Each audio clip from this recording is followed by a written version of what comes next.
Hi everyone, my name is Chandan and I welcome you all to this platform of Utilitarian IAS।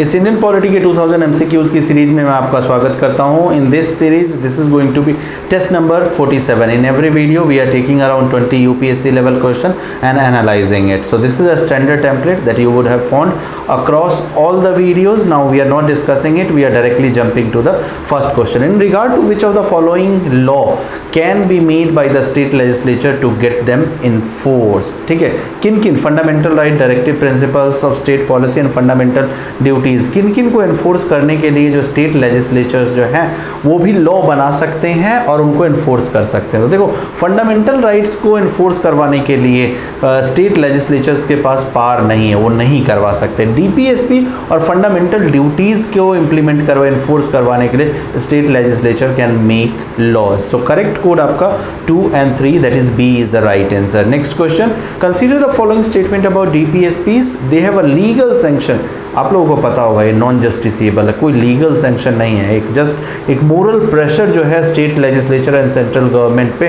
डालती है, तो legal sanction नहीं है, they are non justiciable. अभी बताया आपको नॉन जस्टिसेबल है। The court can declare a law violative और DPSP as on unconstitutional and invalid. नहीं, कोर्ट ऐसा नहीं कर सकती है, जनरली नहीं करती है। नॉट करेक्ट बताना है तो first and third is not correct, hence B again is the right answer. Next question, the Menaka Gandhi case 1978 is famously. So इसका ऑप्शन भी, ऐसे क्वेश्चन का ऑप्शन भी आपको देखने की जरूरत नहीं पड़नी चाहिए, चाहे ऐसे क्वेश्चन आपके ज्योग्राफी में हो, हिस्ट्री में हो, इंडियन पॉलिटी में, किसी इन्वायरमेंट में हो, इस तरह के क्वेश्चंस। तो मेनका गांधी केस आर्टिकल 21 अगर आप लोगों ने पढ़ा है तो आप लोगों को सही से पता होगा, वाइडर इंटरप्रिटेशन ऑफ आर्टिकल 21। ठीक है, तो ए इज द राइट ऑप्शन। इस तरह के क्वेश्चन में आपको 100% बिल्कुल श्योर होना चाहिए, कोई शक की तो गुंजाइश होनी ही नहीं चाहिए कि भाई आपको बाकी 3 ऑप्शंस भी पढ़ने पड़े। ठीक है, विदाउट रीडिंग 4 ऑप्शंस, ठीक है, आपको पता होना चाहिए आंसर में क्या मिलने वाला है।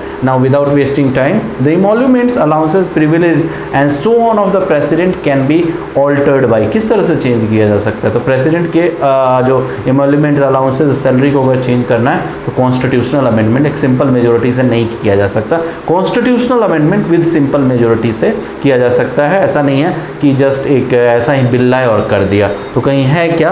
Constitutional amendment bill pass by simple majority, so A would be the right answer. In order of precedence the speaker has rank equal to. तो ऑर्डर ऑफ प्रेसिडेंस होता है जो कि प्रेसिडेंट से स्टार्ट होता है, तो जो स्पीकर की पोजीशन है उस ऑर्डर ऑफ प्रेसिडेंस में अगर आप लोगों को पता है 6th होती है, और दैट इज इक्विवेलेंट 6th पे ही कॉन्करेंटली आपके चीफ जस्टिस ऑफ इंडिया भी होते हैं। तो chief justice of India, that is D is the right answer. Which of the following takes the oath to uphold the constitution and laws. तो president actually uphold नहीं करते हैं, preserve and protect की शपथ लेते हैं। ठीक है, ओथ लेते हैं। CAG, yes, CAG uphold the constitution and laws, and supreme court जज, बिल्कुल ये भी इसी की शपथ लेते हैं। 2 and 3 is the right answer, 2 and 3 is D, so D is the right answer. Which of the following provision of the Indian constitution came into force with effect from 26 November 1949, that is the date of enactment of the preamble. तो आप सभी को पता है कि constitution के कुछ provision जो है 26 नवंबर 1949 को ही आ गए थे एनफोर्समेंट में, और कुछ ज़्यादातर जो प्रोविजंस है वो आए थे 26 जनवरी 1950 को। तो कुछ प्रोविज़न जो हैं यहाँ दिए गए हैं, उसमें से हमें बताना है कि कौन कौन से जो है 26 नवंबर 1949 को है। तो इमरजेंसी प्रोविज़न नहीं, ये आपके जनवरी 1950 में आया था। सिटीजनशिप, तो यस, ये इमीडिएटली आ गया था जिस दिन प्रीएम्बल इनेक्ट हुआ था। इलेक्शंस बिल्कुल आ गया था। फेडरल प्रोविज़न नहीं है, जनवरी 1950 में आएगा। ठीक है, सो 2 and 3 कहीं ऑप्शन में है, B again is the right answer. With regards to constitutional amendment bill, which of the following statement is correct? So president can, constitutional amendment bill के रिगार्डिंग एक कॉन्स्टिट्यूशनल अमेंडमेंट है। कौन सा कॉन्स्टिट्यूशनल अमेंडमेंट जो कि very important है? 24th constitutional amendment. तो president के पावर के रिगार्ड में बात की गई है in regard to constitutional amendment bill. So president can either reject bill और nor return. President can not reject, president can neither reject nor return, so C would be the right answer. President कोई भी veto exercise नहीं कर सकते और return भी नहीं कर सकते। ठीक है, इस बिल को तो ये बाकी का ऑप्शन जो है आप पढ़ लीजिएगा, बाकी के ऑप्शन जो है गलत है, C is the right answer. During which of the following condition fundamental rights guaranteed by Indian constitution can be suspended by decision of supreme court और हाई कोर्ट? नहीं, सुप्रीम कोर्ट और high court does not matter. Judiciary का बहुत सारा impact है हमारे laws वगैरह पे, लॉ मेकिंग, पॉलिसी मेकिंग पे, बट सुप्रीम कोर्ट और हाई कोर्ट को ये पावर नहीं दी गई है कि वो फंडामेंटल राइट्स को सस्पेंड कर। An act pass by parliament? नहीं, पार्लियामेंट कोई भी एक्ट पास करके ऐसे फंडामेंटल राइट्स टेक अवे, कुछ अमेंडमेंट कर सकती है बट टेक अवे नहीं कर सकती। An amendment of the constitution?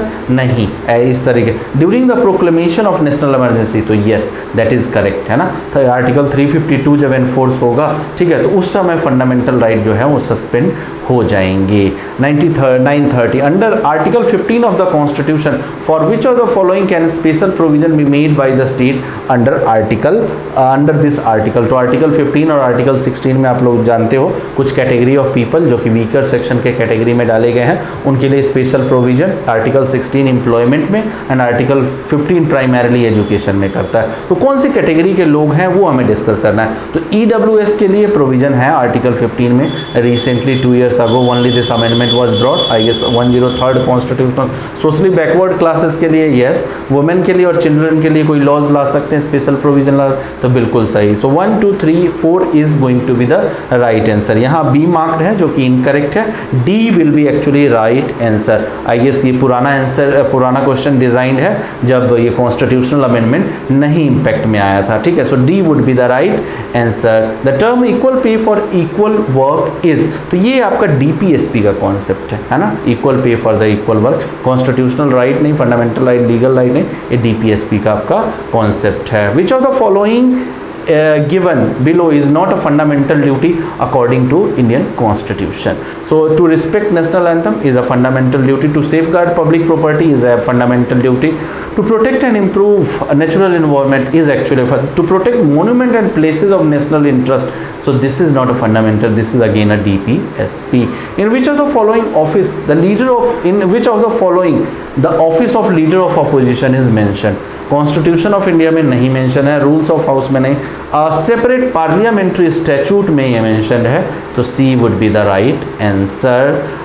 Next, consider the following statement with regard to calling attention motion. It is introduced in parliament to draw the attention of house to matter of urgent public importance. तो it is to draw attention of house नहीं, to draw attention of minister concern का attention draw करने के लिए introduce किया जाता है। It is an Indian innovation in parliamentary procedure and it is not mention into the rules of procedure. नहीं, this is mentioned actually into the rules of procedure.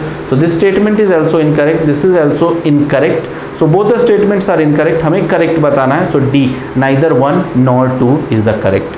Which of the following conditions given below may lead to resignation of government? ठीक है, so defeat of money bill, yes this will, अगर money bill defeat हो जाता है, money bill अगर government pass नहीं करवा पाती तो that will be considered as defeat. अगर सेंसर मोशन पास हो जाता है तो that will actually not lead to resignation of council of minister और fall of the government. Passing, अगर कट मोशन भी पास हो जाता है so even that will lead to, मतलब ये रिफ्लेक्ट करेगा कि लोकसभा में गवर्नमेंट के पास मेजोरिटी नहीं है and the government which does not enjoy the majority into the lower house, right, they do not have any right to be part of council of minister or to form the government. So yes, first and third would be the right answer and hence B is going to be the right answer. Consider the following statement with regard to ordinance making power of the president. The president can promulgate an ordinance to amend tax law. बिल्कुल correct है। The president can promulgate an ordinance to amend constitution. तो constitution को amend करने के लिए ordinance जो है वो president, constitution amendment is a very important procedure और उसके लिए आप इसका ऑर्डिनेंस का रूट जो है गवर्नमेंट प्रेसिडेंट के थ्रू नहीं ले सकती, हमें करेक्ट बताना है। So 1 only is the correct statement, A is the right answer. Given below are the sum of the expenditure which are incurred on various function, which are the following expenditure is और are the expenditure that is charged on the consolidated fund. तो mainly बताना है, यहाँ 4 items दिए गए हैं, इन 4 items में से कौन कौन से जो आइटम हैं वो कंसोलिडेटेड फंड ऑफ इंडिया से चार्ज किए जाते हैं। So emoluments and allowances of the president and vice, yes ये चार्ज किए जाते हैं। Salary allowances and pension of the जजेस of supreme court and high court, तो यहाँ गलत हो जाएगा। Actually salary allowances and pension of जजेस ऑफ सुप्रीम कोर्ट तो CFI से चार्ज होता है, but salary of high court जजेस is actually charge from the state particular state consolidated fund, ठीक है, कंसोलिडेटेड फंड ऑफ इंडिया। इनके जो हाई कोर्ट जजेस के जो पेंशन वगैरह होंगे रिटायरमेंट के बाद वो कंसोलिडेटेड फंड ऑफ इंडिया से जाएगा, बट जो सैलरी वाला पार्ट है दैट सैलरी वाला part will come from the state that he और शी दैट पर्टिकुलर जज इज सर्विंग, ठीक है। तो ये ऑप्शन आपका गलत है, ये कंसोलिडेटेड फंड ऑफ इंडिया से चार्ज नहीं होगा। तो ये आपके आंसर में हमें करेक्ट बताना है। सो ये आपके 2 अगर आप एलिमिनेट करो, सो 2 is the part of this answer, so this can't be answer, this can't be answer and this can't be answer. Only by eliminating, only if you know only second statement, बाकी statements को आपको read करने की ज़रूरत नहीं है, बाकी सारा elimination से आपका काम हो जाएगा।